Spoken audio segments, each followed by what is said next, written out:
Price lord brothers and sisters, கர்த்தருக்கு ஸ்தோத்திரம். இன்றைய நாள் இந்த வார்த்தையை உங்களோடு பகிர்ந்து கொள்வதற்காக நான் மகிழ்ச்சி அடைகிறேன். இதன் மூலம் தேவநாமம் மகிமைப்படுவதாக.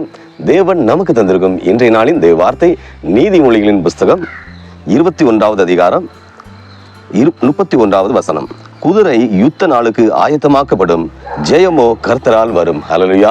அன்பு தேவ பிள்ளைகளே, இந்த நாட்கள்ல ஜெயம் வர முடியல, தோற்றுட்டே இருக்கனே, தோல்விக்கு மேல தோல்வி, ஜெயங்கிறது அந்த பக்கத்திலே போக முடியலை. என் வாழ்க்கை ஃபுல்லா இத்தனை ஆண்டுகள் ஆயும் சில காரியத்தில், சிலவங்க எல்லா காரியத்திலும் நீங்க தோற்று இருப்பீங்க, வாழ்க்கையை கூட தோற்று போய் தான் இருப்பீங்க, அப்படிதானே?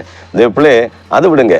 இந்த உலகத்துல எப்படி என்னென்னமோ காரியங்களா தோல்வியில இருக்கு. சிலவங்க ஒரு சில காரியத்தை தோற்று போயிருப்பீங்க, சிலவங்க வாழ்க்கையை தோற்று போயிருப்பீங்க. தேவப்பிள்ளை, உங்கள்ட்ட சொல்றேன், ஜெயம் யாரால் வரும்? கர்த்தரால் வரும். ஆண்டவர் ரட்சிக்கிறோமா இயேசு கிறிஸ்து ஜெயம் கொடுக்கிறவர். ஹல்லேலூயா. அவருக்கு தோல்விக்கு மேல் தோற்றுக்கொண்டே இருக்கிற தேவ பிள்ளைங்க வாழ்க்கையை உயர்த்துகிறது தான் ஆண்டவர் ரட்சிக்கிறோமா இயேசு கிறிஸ்துக்கு வேலை. தேவ பிள்ளை, இந்த நாட்கள் நீங்க தோற்று போயிருக்கனே, என்னுடைய வாழ்க்கை நீ அவ்வளவுதான், இனி முடிஞ்சு போச்சு அப்படின்னு நினைக்கிறீங்களா? இனிதான் ஆண்டவர் உங்க வாழ்க்கைய கட்டுவிக்க போறாரு. ஹல்லேலூயா. நீங்க விழுந்து விழுந்து விழுந்து எந்திரிச்சுட்டே இருக்கீங்க. ஒருவேளை பாவத்துல விழுந்துட்டு இருக்கீங்களா? குடும்ப வாழ்க்கையில விழுந்து பிரச்சனையில இருக்கிறீங்களா? இல்ல பிசினஸ்ல இழந்து போயிருக்கீங்களா? எல்லாம் இழந்துட்டீங்களா? ஹல்லேலூயா. இனி நான் மட்டும்தான் இருக்கேன். ஆனா சிலவங்க சொல்றேன், நான் என்னையே இழந்துட்டேன். ஹல்லேலூயா. எத்தனை ஜனங்கள் தேவ பிள்ளைகளே, ஒவ்வொரு இழப்புகள் தேவ பிள்ளைகளே, ஒவ்வொரு இழப்புகள் ஒவ்வொரு மனுஷங்க வாழ்க்கையில. ஆனா எல்லாரும் நினைக்கிறேன்னா, என் வாழ்க்கையில மட்டும் இப்படி நடக்குது, என் வாழ்க்கையில மட்டும் இப்படி நடக்குது. தேவ பிள்ளை, ஒண்ணு புரிஞ்சுடுங்க, குதிரை யுத்த நாளுக்கு ஆயத்தமாக்கப்படும், ஜெயமோ கர்த்தரால் வரும். என்னதான் ஜிம் பாடியாட்டு இருந்தாலும் பாருங்க, எத்தனையோ பேருக்கு குழந்தை இல்லை, ஆனா அவங்க பாடியில எந்த குறவும் இல்லை, செக்அப் பண்ணா எந்த பிரச்சனையும் இல்லை, நார்மல் ஹஸ்பண்ட் அண்ட் ஒய்ஃப். ஆனா குழந்தைய வளர்த்து எடுத்துடுங்கன்னு சொல்றாங்க. எவ்வளவு யோசிச்சு பாருங்க. அப்ப ஜெயம் யாரால கொடுக்க முடியும்? அதனால நீங்க ஆண்டவரை நம்புங்க. ஆண்டவரை நம்பும் போது, அந்த விசுவாசத்தில் நீங்க ஊறி போகும்போது, ஆண்டவர் உங்களுடைய வாழ்க்கையில ஜெயத்தை கொடுப்பாருங்க. ஹல்லேலூயா. ஒரு செடியை எடுத்துடுங்களா, ஒரு செடியை என்ன செய்யறோம்? மண்ணை தோண்டி அதுல மேல மண்ணெல்லாம் போட்டு கொஞ்சம் உரங்களை போட்டு நடுறோம். ஆனா உடனே அது கனி கொடுக்குமா? யோசிச்சு பாருங்க. இன்னைக்கு நட்டுட்டு நாளை காலையில புடுங்கினா உங்களுக்கு என்ன வரும்? செடி அப்படியே இருக்கும், வாடியும் போயிடும்.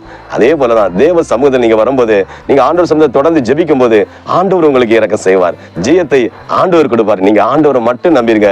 மனுஷன் பார்த்து நான் அங்க போனா ஒருவேளை ஜெயம் கிடைக்குமோ, ஒருவேளை இங்க மாறினா ஜெயம் கிடைக்குமோ, அப்படி மட்டும் நினைக்காதீங்க. ஜெயம் ஒரே இடத்துல தான், ஆண்டவர் வச்சுக்குமாய இயேசு கிறிஸ்து சமூகத்துல. இனி ஜெயம் கொடுக்கும் தேவ சமூகத்துல ஜெபிப்புமா? ஜெபம். ஹல்லேலூயா. பரிசுத்த தகப்பனே, தர்மியான வேளையிலும் குதிரை யுத்த நாளுக்கு ஆயத்தமாக்கப்படும், ஜெயமோ கர்த்தரால் வரும் என்று சொன்னீரே. தர்மியான வேளையிலும் ஆண்டவரே, தோற்று தோற்று தோல்விக்கு மேல தோல்வி, தோல்விக்கு மேல தோல்வி, இனி வாழ்க்கை அவ்வளவுதான், என் வாழ்க்கையே இல்லை, இனி அழிவுதான், இனி தற்கொலை தான் செய்து சாக வேண்டும், சாகிறதுக்கு இந்த உலகம் விடமாட்டதேன்னு சொல்லி வேதனையோடு இருக்க ஜனங்கள் எத்தனை பேர்கள் ஆண்டவரே. ஒவ்வொரு போராட்டம், பிசாசினால் போராட்டம், வியாதினால் போராட்டம், தரித்திரம் ஆண்டவரே, இல்லாமை, வறுமை ஆண்டவரே, எவ்வளவு பிசினஸ் நடக்குது. ஆனா ஆண்டவரே, ஒரு செழிப்பு இல்லையே, பிசினஸ் மட்டும் நடந்துட்டு இருக்குது, ஆனா பேங்க் பேலன்ஸே இல்லையே. ஆண்டவரே, நான் ஊழியம் செய்கிறேன், ஆனா அது ஒரு வளர்ச்சி இல்லையே. ஆண்டவரே, குடும்பத்துல ஆண்டவரே பிரச்சனைகள், ஆண்டவரே செல்லுகிற இடத்துல நண்பர்கள் வட்டாரத்துல பிரச்சனை, நான் தனிமையாக்கப்பட்டு இருக்கிறேனே. ஆண்டவரே, என்னுடைய வாழ்க்கையில ஜெயிக்கவே முடியாதா? என் வாழ்க்கை சிறு வயதிலிருந்து இந்த நாள் வரை இப்படித்தானே இருக்கிறது. ஆண்டவரே, இந்த ஒரு காரியத்துல மட்டும் நான் சரியாகி விட்டேனா நான் ஜெயித்து விடுவேனே. ஆண்டவரே, எனக்கு இறங்குங்க ஆண்டவரே, இந்த தோல்விக்கு மேல தோல்வியோ மாற்றுங்க ஆண்டவரே, ஜெயத்தை தாருங்க ஆண்டவரே. ஜெபிக்கிற இந்த பிள்ளைகளுக்கு வாழ்க்கையில ஆண்டவரே, ஜெயமோ கர்த்தரால் வரும் என்று சொன்னீரப்பா. நீர் இந்த ஜனங்களுக்கு ஜெயத்தை கொடுப்பீராக. இந்த செய்தியை பார்த்து கேட்டுக்கொண்டு ஒவ்வொரு தேவ பிள்ளைகளுக்கும் ஜெயத்தை கொடுத்து மேன்மைப்படுத்தி ஆசீர்வதிப்பீராக என்று மீட்பர் இயேசுவின் நாமத்தில் ஜெபிக்கிறேன், ஜீவனுள்ள பிதாவே. ஆமேன், ஆமேன், ஆமேன். அல்லேலூயா, அல்லேலூயா.